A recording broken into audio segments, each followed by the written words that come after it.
Bien, chers amis, nous sommes le dimanche 11 novembre et ceci est la première vidéo consacrée à la philosophie de la liberté de Rudolf Steiner, dont voici un exemplaire, je vous le montre.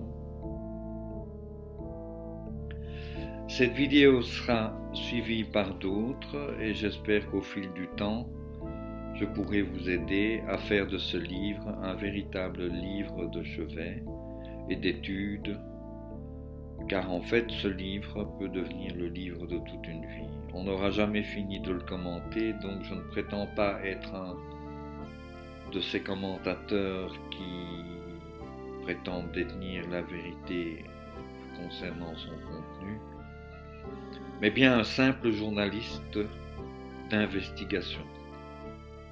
Petit journaliste qui va parcourir le livre, puis livrer ses impressions. Je ferai de nombreux schémas pour vous aider à comprendre. Je ne suis pas philosophe, mais je me suis depuis longtemps déjà approprié la philosophie. Je ne suis pas scientifique et ma foi, je me suis approprié la science.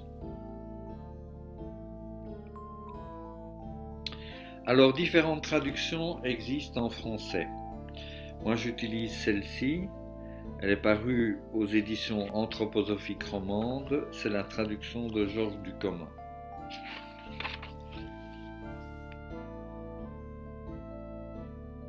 Il existe d'autres traductions, dont une disponible sur Internet sous forme de PDF.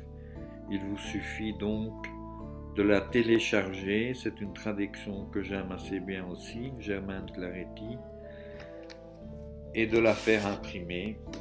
Et vous êtes prêts pour vous lancer dans l'aventure.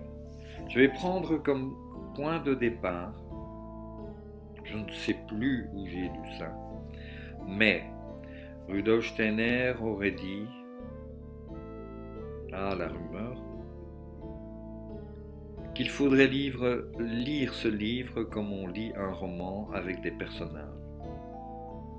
Et à partir du moment où j'ai pris cette optique-là, toute ma vision de ce livre s'est transformée. Il est devenu beaucoup plus vivant. Certaines portes se sont ouvertes au niveau de la compréhension. Et en tout cas, je me suis rendu compte que ce qu'il voulait dire par là, quand il dit lisez-le comme un roman avec des personnages, c'est qu'en fait, il ne nous livre pas seulement ses idées, mais que ces idées sont des êtres réels qu'il s'agit de découvrir au fur et à mesure. Bien, on reviendra là-dessus. Ceci est une vidéo d'introduction, donc qu'est-ce que je pourrais encore vous dire? Ah oui, munissez-vous d'un carnet. Voici un exemple. Prenez des notes, c'est bien nécessaire, vous le verrez. Faites des schémas, grand bien vous fasse. Munissez-vous d'une grande ouverture d'esprit, car c'est un livre philosophique qui n'est pas comme tous les autres. Pour moi, c'est un livre magique. Mais, magique d'abord parce que quand on le lit, 15 jours après, on ne se souvient plus de ce qu'on a lu. On est vraiment obligé de refaire tout un effort à l'intérieur de soi pour retracer la série des événements, des raisonnements. Et donc ne vous étonnez pas de vous trouver devant cette difficulté. C'est pas un livre, il faut accepter de ne pas pouvoir le mémoriser. Vous savez, l'eau, on ne peut pas la retenir. On peut la garder entre ses mains à un moment donné et puis elle glisse entre les doigts. Mais puis on peut reprendre de l'eau avec ses mains dans la rivière. Et si je comparais le livre à une rivière, un flot continu de pensée, on y puise de l'eau,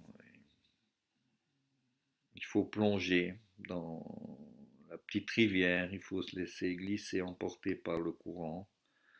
Remonter en arrière, ça demande un effort.